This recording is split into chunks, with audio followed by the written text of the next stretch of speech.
Óigame no. ¿Se imaginan nacer en un ranchito allá perdido en la sierra de Sinaloa, donde las cabras son tus mejores amigas y la luz eléctrica es un lujo de ricos? Pues así le tocó a Joaquín Guzmán Loera. Nació en un lugar llamado La Tuna, en un pueblito que ni en el mapa sale. Desde chiquito, en lugar de jugar a las canicas, tuvo que entrarle a la chamba para ayudar a su familia. ¡Qué infancia tan dura, de veras! El campo era su escuela, y la necesidad su maestra.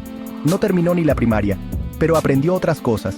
Unas lecciones que no te enseñan en los libros, ¿me explico? Lecciones de la calle, de la vida, de cómo sobrevivir cuando no tienes ni un peso en la bolsa. ¡Qué bárbaro!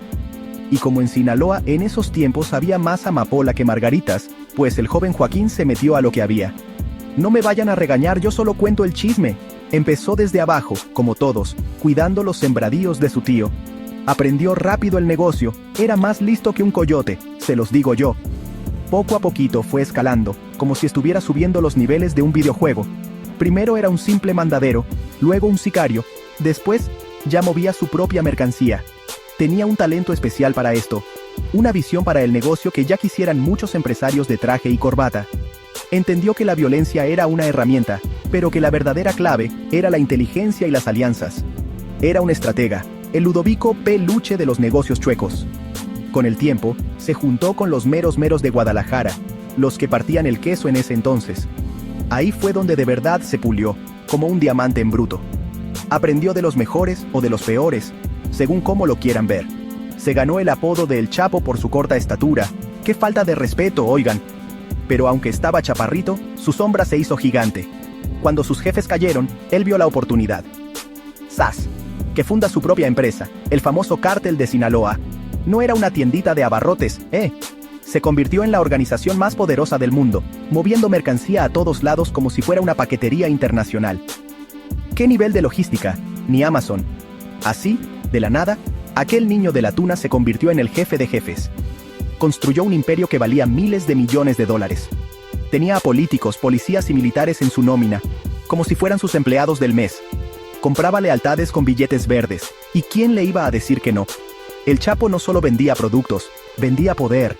Se convirtió en una leyenda, un fantasma del que todos hablaban pero pocos veían.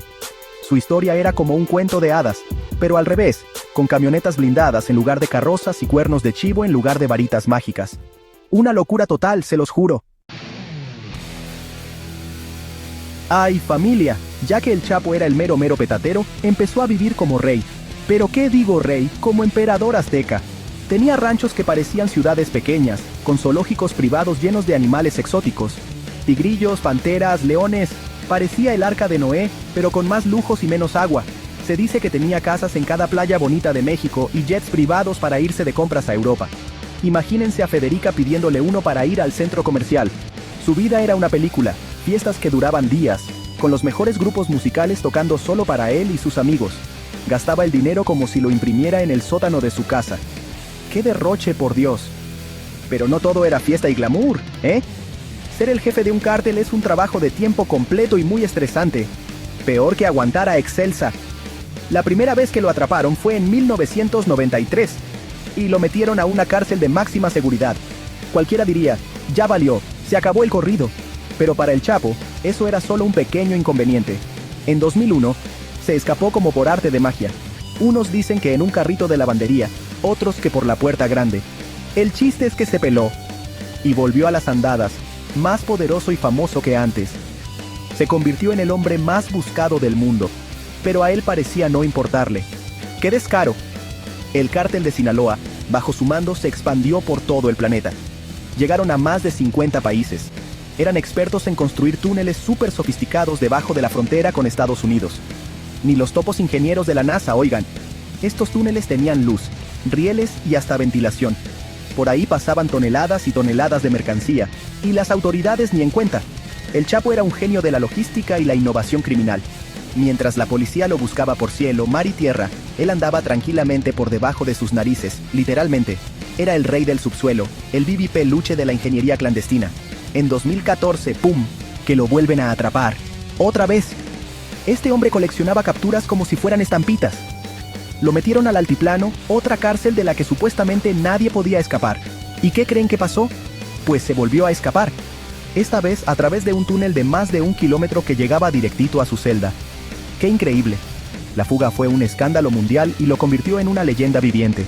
Era la prueba de que su poder y su dinero podían comprar cualquier cosa, hasta la libertad.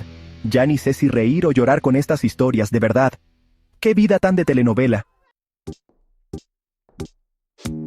Pero como dicen por ahí, no hay mal que dure 100 años, ni capo que no caiga. Después de su segunda fuga, el Chapo andaba muy confiado, se sentía intocable. Hasta quería hacer una película de su vida, imagínense el ego. Y fue por eso que lo encontraron, por vanidoso. En 2016, los marinos le cayeron en los mochis y esta vez fue la definitiva, se le acabó el corrido. Lo extraditaron a Estados Unidos, y ahí la cosa se puso seria. Ya no había carritos de lavandería ni túneles mágicos. Lo llevaron a Nueva York para un juicio que parecía sacado de una serie de Netflix. Hasta con palomitas lo hubiéramos visto. El juicio fue un circo de 3 pistas, se los juro. Salieron a la luz todos los trapitos sucios del cártel. Testigos, que antes eran sus amigos y socios, se formaron para echarlo de cabeza a cambio de una rebaja en sus condenas. Qué feo es el ser humano de veras. Lo acusaron de todo, de traficar, de lavar dinero, de mandar a eliminar a sus enemigos. La lista era más larga que la cuenta del supermercado de Federica. Al final, en 2019, lo declararon culpable de todos los cargos y ¡zas!, que le dan cadena perpetua. Lo mandaron a una cárcel en Colorado, de la que dicen que es imposible escapar. Ahora sí que está en el hoyo. Pero lo más triste de todo, y aquí es donde se pone buena la telenovela, fue la traición dentro de su propia organización. Mientras él estaba encerrado, la lucha por el poder comenzó, como cuando los hijos de Ludovico se pelean por el control remoto. Sus propios hijos, conocidos como los Chapitos, empezaron a chocar con el socio de toda la vida de su papá, Ismael El Mayo Zambada. El compadre. La lealtad se fue por el caño. Se dice que la cosa se puso tan fea que hasta uno de los hijos del Mayo testificó en contra de El Chapo en su juicio. ¡Qué navajazo por la espalda! Y la traición llegó a su punto máximo. Agárrense. Según los chismes más recientes de 2024, parece que el propio Chapo, desde su celda de máxima seguridad, planeó la entrega del Mayo Zambada. Óigame no. Supuestamente para conseguir un mejor trato para sus hijos, movió sus piezas y ¡pum!, que atrapan al Mayo y lo mandan a Estados Unidos.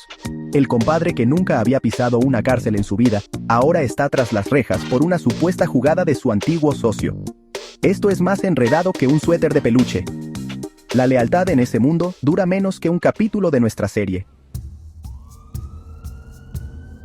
Con el Chapo fuera de circulación y el Mayo traicionado y capturado, uno pensaría que el cártel de Sinaloa se iba a desmoronar como un castillo de arena.